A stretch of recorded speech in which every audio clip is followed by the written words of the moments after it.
This is Dick Clark. My name is Samara Joy. My name is Ryan Seacrest. This is Dan and Shay. This is Judy Collins, and you're listening to the Sounds of Christmas podcast. Hi, I'm Ken Kessler, and welcome to the Sounds of Christmas podcast. If you're new to this podcast, I want to start by saying thanks for joining us. If you're not new, welcome back. Either way, I'm glad you're here. Now, to avoid any confusion, I want to start off by saying there won't be any music played here. This is a place for conversation. I'll talk about Christmas music and some related topics, sometimes by myself and sometimes with guests. If you're looking for music, just go to soundsofchristmas.com and click on the tree or the player on the front page or on the Listen Now page. We play the best variety of Christmas music all year long. Well, except in October, when we play the best variety of Halloween music. This is the kickoff of the third annual Sounds of Christmas podcast countdown. For the next 10 days, I'll be reposting previous episodes, the top 10 most listened to and most downloaded. So yes, it's a rerun. In fact, it's technically the first of 10 days of reruns, all leading up to the new season of the Sounds of Christmas station on November 1st, and at least one brand new podcast here. But I wanted to make sure that was clear up front. You may have already listened to this episode, and I'm not really adding anything new to it. So if you don't want to hear it again, you should stop listening now. Still here? Well, I tried. Let the countdown begin. Here we go, number 10. 10. Number 10. The 10th most listened to and most downloaded episode of the Sounds of Christmas podcast comes from almost 3 years ago. It was the episode I recorded just before Christmas Day in 2022, diving into some of the music for the night before Christmas. It's not quite the night before Christmas, though I guess that really depends on when you're listening to this. I'm recording it 3 nights before, and it will probably work its way into the podcast machine 2 nights before, or the night before Christmas Eve. Anyway, it seemed like a good opportunity to dig into some of the songs about the night before Christmas. There are a lot of them, and I won't be able to play them all this year.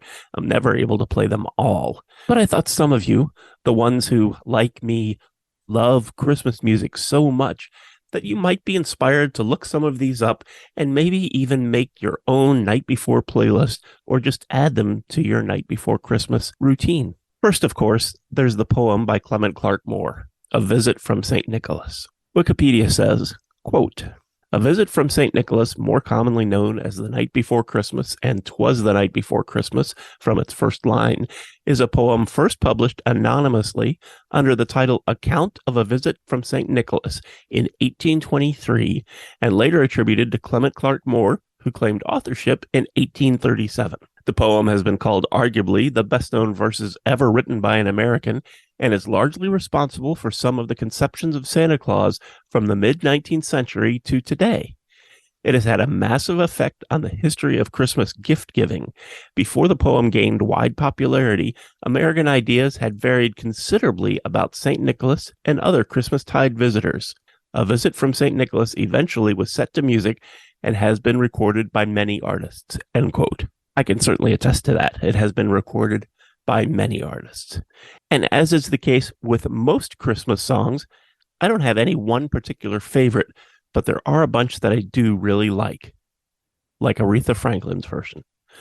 This was on her Christmas album from about 15 years ago called This Christmas. A lot of us had this story read to us when we were young, and those memories really come alive this time of year.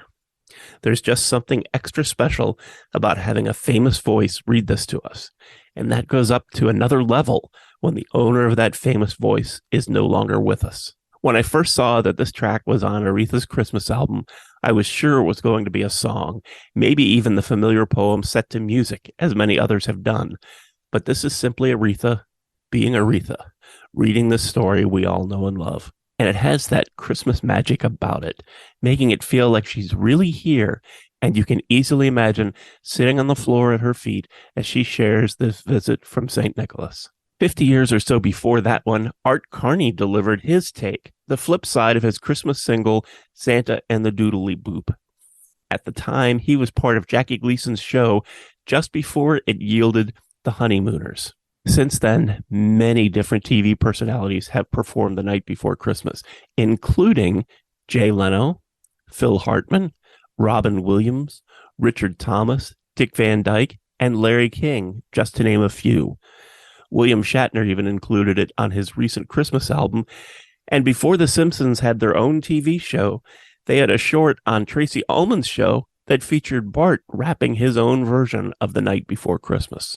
It's very well represented by singers and musicians, as artists from every era and every genre have recorded versions of it, including Louis Armstrong, The Smithereens, Jimmy Buffett, Michael Bublé, Perry Como, and Bob Dylan. They've all done it. Joss Stone opens her new Christmas album with a piece of it, and Elton John even recorded a version for an Atlanta radio station about 25 years ago. But there's a lot more music for The Night Before than just the poem of The Night Before Christmas. Gene Autry has The Night Before Christmas song, which he recorded with Rosemary Clooney in 1952, and the Ames brothers covered it about 5 years later. Some 40 years after that, Carly Simon wrote and recorded a song called The Night Before Christmas. That was 1992, and that year it was also recorded and released by Amy Grant. Celine Dion, Justin Bieber, and Kelly Clarkson all have songs called Christmas Eve. The Clovers had The Magic of Christmas Eve. Keb Mo takes you shopping on Christmas Eve, and Better Than Ezra simply wishes you a Merry Christmas Eve. Ben Folds has A Lonely Christmas Eve. Christopher Gray Can't Sleep on Christmas Eve. And Bobby Vinton tells you about Christmas Eve in his hometown. The cast of Glee wants to spend Christmas Eve with you. Smokey Robinson and the Miracles believe in Christmas Eve. And the Muppets, Leona Lewis, and Michael Longoria all remind you that there's just one more sleep until Christmas. You probably have your own favorites and your own musical traditions for The Night Before Christmas, including possibly no music at all. Maybe you'll want to add some of the ones I've mentioned to your routine. Maybe you'll want to stick with what you already have. The magic of Christmas Eve isn't the same for everyone, and whatever music brings you that magic is what's right for you, even if it's no music at all. For me, in those quiet late night hours after the gifts have all been wrapped, Ralphie's gotten his Red Ryder BB gun, and Clarence has gotten his wings, I lean towards the softer songs, which may or may not have anything to do with The Night Before Christmas, particularly songs like Silent Night, and in particular, Frank Sinatra's version, or Still Knock from Mannheim Steamroller. Perhaps both. This year, I might even add a little something to that and see if Aretha will read me that story one more time. I get that this might not be for everyone, but for me, those few moments of peace are a wonderful gift that I allow myself to have every Christmas Eve. And while I hope you get everything that you wish for Christmas, on this Christmas Eve, I wish you peace, even if it's just for a few moments. Whether you've only spent a few moments with this podcast or with the Sounds of Christmas station, or you've been with us all season long, or you're somewhere in the middle, whatever the case, I'm grateful to have been able to spend at least part of this Christmas with you.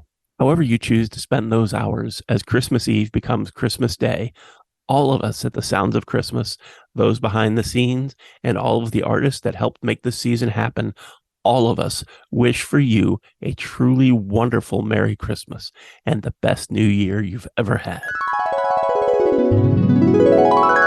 That's the 10th most listened to and most downloaded episode of the Sounds of Christmas podcast.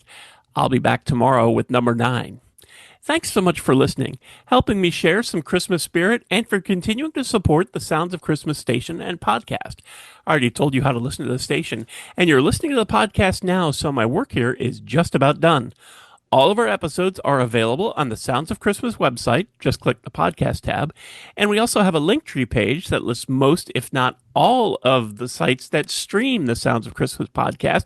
I'll put a link to that down in the show notes. So you can click on that, scroll around and find your favorite, then click on over and subscribe, and you'll never miss another episode. If you have comments or suggestions on this episode, previous episodes, or the Sounds of Christmas station, feel free to reach out to me on social media or through the website. And if you're listening to this episode on your phone, you can also click the Send Us a Text Message link and connect that way. Thanks again. And may you always believe in Santa Claus.